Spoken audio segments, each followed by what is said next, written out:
Patuloy pa ring pinag-uusapan sa social media ang naging issue kaugnay ng hindi umano pagbanggit ni Vice Ganda sa kanyang co-host na si Kim Chiu sa kanyang acceptance speech nang tanggapin niya ang parangal para sa kanilang noontime show. Maraming Kim Pao fans ang nagpahayag ng pagkadismaya dahil naniniwala silang mahalagang bahagi rin si Kim ng tagumpay ng programa.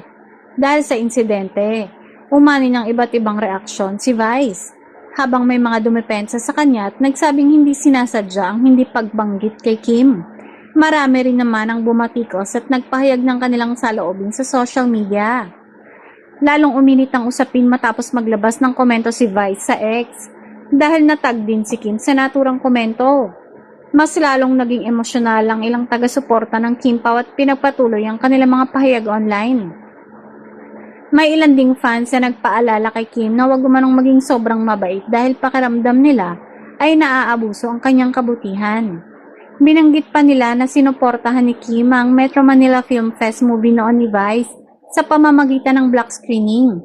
Ngunit ayon sa kanila ay hindi umano ito nasuklian ng kaparehong suporta. Dahil dito, may ilang netizens ang nanawagang i-boycott ang nalalapit na MMFF movie ni Vice Ganda. Habang ang iba naman ay nagmungkahing umalis na lamang si Kim sa noontime show. Gayunpaman, nananatiling magkakaiba ang pananaw ng mga netizen tungkol sa issue. Narito ang ilan sa mga naging komento ng mga netizen. Pinatulan niyo talaga ang mga fans. Sino kaya ang matatawag na toxic ngayon? Huwag matakot sa kabayo, may dragon tayo. Sa halip na tanggapin ang komento ng isang fan at gamitin yun para iwastong pagkakamaling niya, tinawag pa niyang cheap.